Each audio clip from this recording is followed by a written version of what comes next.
All right, let's bring in Isaac Olowolafe. He is the founder of Dreammaker Developments and chair at Black North Initiative Housing Committee in Toronto. Hi, Isaac. Thanks so much for taking the time.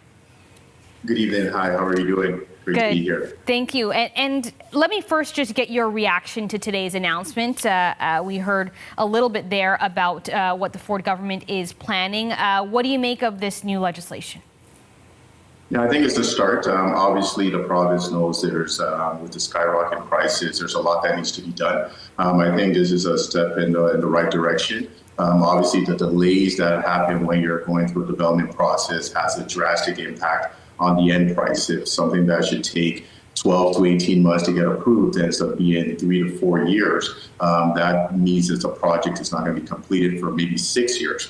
And this price points are much higher, costs are much higher, and that's impacting the end users. But I think what we got to also take a look at as we're increasing the process to allow faster developments and projects to launch, we got to look at the labor as well too, to make sure that the labor is there to hit that demand once those projects are starting construction. So there's two fronts to what we're tackling, or what the province is tackling. And also, it seems there's this focus on new builds, right? And we recognize it, particularly in Toronto, and one of the hottest housing markets in all of Canada, there isn't much space for new builds. So this is looking at, the new builds that are happening in the suburbs, but this doesn't do much to address the homes that are already on the market within the city's core.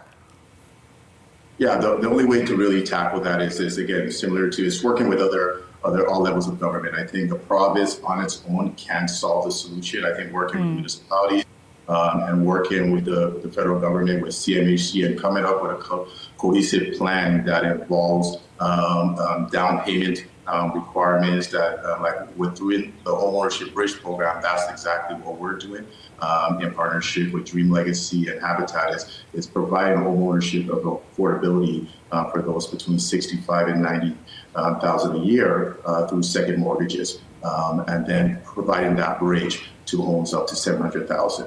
Right. Again, that's not the only solution as well too. Right, and so to that end, I want to talk a bit more about that, because the work that you do specifically with, Dreammaker Development and Black North Initiative's Housing Committee, you kind of look at the issue of marginalized groups, including people of color, and how they're disproportionately impacted by housing unaffordability. So when you look at today's announcement, does it do anything to tackle their unique challenges? Can you talk a little bit about what some of those challenges are and what needs to be done to address them? Yeah, no, the access to homes is one of the challenges for underrepresented communities, racialized communities, and of course affordability and having the ability to save up that capital. So with the homeownership bridge program, we're helping to bridge that capital, and CMHC announced $10 million for 200 Black families, but we've already seen thousands apply for just 200 families. So we're looking at other alternatives like rent to own or fractional ownership, and because again, there has to be multiple solutions to tackle the problems that's on hand. Right.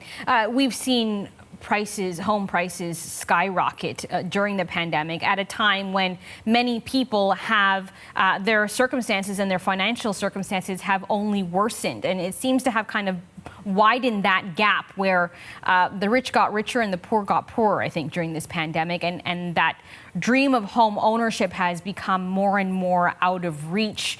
Are you hopeful that we can ever return to these pre-pandemic prices, which were still exorbitantly high? And what do you think is something that we can do today, tomorrow, this year, to start to address that? So the fortunate thing is that we're in a great province and a great city in the GTA. And the fundamentals that makes Toronto and Ontario so great, and that's why there's the increased immigration that's coming into Canada and to the province. There's a job growth in the tech space, which are 6+ figure jobs. These are going to all impact housing directly and indirectly. So to say prices are going to come down, it's hard to say in a province like Ontario and in the GTA. So now you got to look at other solutions to be able to tackle those price increases. I know we've been looking at foreign taxes, increasing that, but again, I don't think that's going to fully solve the problem.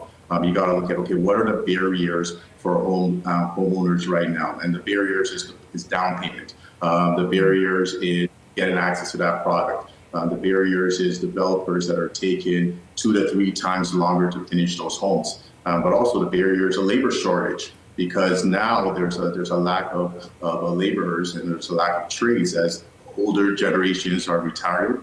It's filling in that gap. So now we're trying to work with the province and the government on skilled trades, increasing more visible minorities within the skilled trade space, so that it could help to finish the homes faster, and hopefully that helps with affordability. I guess the big answer is that there is no one magic silver bullet, but it's got to be tackled from all sides. We'll leave it there. We're out of time. Isaac Olowolafe is the founder of Dreammaker Development and chair at Black North Initiative Housing Community. Thanks so much for your time tonight. Pleasure. Thank you very much.